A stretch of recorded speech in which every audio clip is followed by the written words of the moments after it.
Bonjour à tous, bienvenue sur la chaîne Foot News. Aujourd'hui, donc, on vient encore vous faire notre top 5 des meilleurs joueurs à la poste. Et cette fois-ci, on va parler des attaquants droits. Oh, attaquant droit, il y a du monde. Il y a de la population, on va dire. En gros, il y a de la population partout de toute façon. Je cherche mon... Il y a surtout, en fait, ce qui est compliqué pour faire un top 5, c'est qu'il y a beaucoup de jeunes qui arrivent à ces postes-là. Et c'est difficile de les mettre dans les top 5, sachant que, en gros, c'est leur première ou seconde année. Très difficile de pouvoir classer là-dessus. Donc voilà. Voili, ouais, c'est pas mal. Voilou. Voili. On commence avec notre numéro 5 tout de suite. Eh ben, je te laisse même commencer. Ça me fait de la peine parce que c'est pas dans mes principes de mettre ce genre de joueur, mais Riyad Mahrez. Moi aussi, j'ai mis Riyad Mahrez en numéro 5. Il a fait qu'une saison. Pour tout ce qu'il a accompli. Il a fait qu'une saison. Faut souligner Leicester, c'était fantastique, c'était magnifique. Donc on doit encore les mettre et on devra s'en rappeler toute notre vie de ce qu'ils ont fait. Il a fait qu'une saison, mais quel joueur c'est?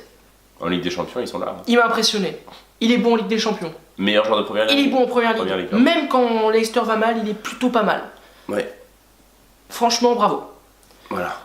Même si fondamentalement, j'aurais peut-être pas dû le mettre dans mon top 5, il est quand même très fort. Ok. Il y a quand même des choix difficiles. Hein.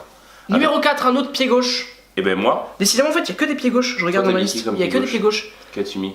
Bah, j'ai mis Di Maria en 4. Et ben moi, j'ai pas mis ça. Moi, j'ai mis Sterling. Sterling, c'est un choix intéressant. Parce que, encore Sterling, mais je l'ai critiqué quand. Enfin, critiqué. J'ai pas approuvé quand il est parti de Liverpool, j'ai trouvé ça. Pas bien. C'était pour sa carrière, c'était pas. Parce que vraiment, Liverpool avait tout donné pour ce club et il se barre pour 70 millions à City où il fait une première saison qui est catastrophique concrètement. Ah, il fait une très mauvaise première année. Pas du tout à son image. Et mais là, depuis Guardiola est là, c'est impressionnant. Il est ressuscité. Ce qu'il fait, moi, il travaille beaucoup, il est bon. Et moi j'aime bien, et je voulais le souligner, donc c'est pour ça que je l'ai mis dans mon top 5. Moi il est pas dans mon top, mais j'avoue que c'est un super joueur. Il était à la limite. J'ai pensé, il était 6 ou 7 quoi. Ouais, parce que vraiment il y a d'autres joueurs dans le top 5 que j'ai mis en premier et qu'aujourd'hui j'y réfléchir. Je les mets par principe, mais c'est pas des joueurs que j'aurais mis cette année en tout cas. Ouais, quand même, il y a du bon. Tiens, vas-y. Numéro 3. Eh ben moi j'ai mis Di Maria. Ah bah moi c'est... Ah bah attends, j'ai pas expliqué pourquoi j'ai mis Di Maria en 4. On en parle comme ça, Di Maria. Di Maria, très bon joueur, une année un peu compliquée, mais qui a un talent fou. Moi je le vois plus au milieu de terrain personnellement, c'est pour ça que je le mets que 4ème. Il a fait quelque chose de très bien avec le Real. Mais voilà, Di Maria, super joueur, quand il veut, il peut, il est énorme, il peut te faire gagner une Ligue des Champions quasiment à lui tout seul. Le Barça, le doublé qu'il met, c'est alors qu'il avait pas joué avant de tout pratiquement. Ouais. C'est impressionnant. C'est impressionnant, et puis... Au retour aussi, sa rentrée a fait beaucoup de bien au Paris Saint-Germain, ça s'est pas forcément vu au niveau du score, mais au niveau de la physionomie, la rentrée de Di Maria a changé les choses. Donc ouais, Di Maria 4. 3 donc, Di Maria. Moi c'est Arjen Robben. Moi trop vieux. Moi je trouve que Robben il est plus là. Bah il est vieux, mais il est indispensable encore au Bayern, c'est-à-dire qu'il est pas tout le temps là, mais dans les matchs importants, dans les matchs de Ligue des Champions, c'est lui qu'on met à droite, et c'est lui qui est fort. Ouais. C'est quand même bien au-dessus de Douglas Costa, on va arrêter avec ce mec, c'est bon. Douglas Costa il joue à gauche, de base c'est pour remplacer Ribéry. Oui, il remplace Ribéry, mais voilà, on s'enflamme un peu trop sur lui. Enfin bref. Gardons Ribéry et Robben. Tu vas choisir Robben. Et ben on va passer donc au numéro 2. On a peut-être le même. Bale. Bah oui, Gareth Bale. C'est lui que j'aurais peut-être pas mis parce que je trouve que cette année... Et puis ce que j'ai remarqué... Bah il est blessé quand même toute l'année. C'est même pas ça, je trouve que cette année, j'ai remarqué qu'il y avait beaucoup de coups de sang de sa part. Il y a eu un carton rouge là quand il jouait au Pays de Galles et je trouve qu'il a fait une faute, il paraît qu'il est vraiment très moche. En plus après il ose dire qu'on l'a attaqué. Donc moi franchement je commence à pas trop aimer ce comportement.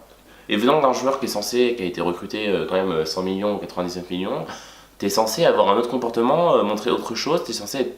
Oui, au début de saison il fait la différence, hein, mais depuis qu'il est blessé, enfin voilà. Mais il mérite la deuxième place quand même dans le top. Bale c'est quand même un joueur remarquable quoi. Quand il est pas là au Real, il a été très bien remplacé par James Rodriguez pendant qu'il était pas là, mais il est quand même un ton au-dessus pour jouer sur le côté quoi. Même rien que tu dis mais regarde ce qu'il fait avec le Pays de Galles.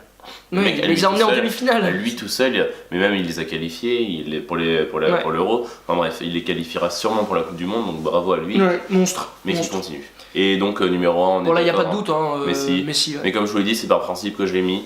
Moi Messi, j'adhère pas trop à ce joueur. Ouais, moi je trouve c'est le talent pur. Hein. C'est un talent incroyable, il est remarquable. Magnifique à jouer, mais quand il joue pas, je trouve qu'on dirait qu'il se lasse sur... Et même moi, ce que beaucoup de gens se disent, hein, et m'ont dit, c'est vrai, regarde, tu compares Messi et Ronaldo, c'est le travail, Messi c'est le talent. Ouais. Mais enfin... Et le travail, ça se solide beaucoup, moi je pense que c'est très important.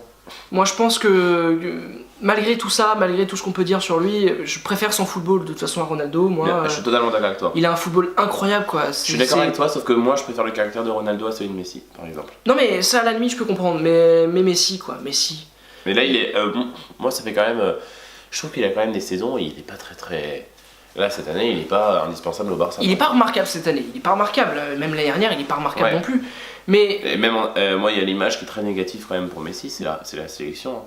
Non, il a rien gagné. D'ailleurs, c'est même pas qu'il a rien dans un débat, on le fera jamais sur cette chaîne parce que en fait, je vais répondre à la question, en tout cas pour moi. Il y a souvent le débat Ronaldo-Messi qui est le meilleur, Messi a plus de ballons d'or. Non, si, pour moi, Ronaldo est au-dessus. Alors pourquoi? Uniquement pour le critère de la sélection nationale. Dire qu'ils ont 2 sélections. Ronaldo... avec le fait qu'il joue avec le Portugal, c'est quand même pas une sélection. Ouais, l'Argentine, t'as une attaque qui est là. Hein. T'as pas idée en 30 ans. Ces dernières années, le Portugal n'a pas sorti que des bons joueurs au niveau offensif. Défensivement, c'est quand tu joues avec une charnière Pepe Fonte en finale de l'Euro, bah, tu peux quand même te poser des questions. T'as Guerrero qui est bon. Bah, enfin bref, c'est pas une grosse équipe par rapport à l'Argentine où ils ont des stars à peu près à tous les postes offensivement. Et malgré cela, Ronaldo a fait gagner le Portugal. Donc rien que pour ça. De par son caractère. Même si j'aime pas Ronaldo, voilà, moi je suis plus Messi que Ronaldo. Rien que pour ça, Ronaldo est au-dessus. Ouais, mais bon, c'est difficile, on ne devrait pas les comparer. Voilà, ils sont différents. Enfin, c'est deux légendes du foot. Ils resteront très longtemps dans l'histoire du foot.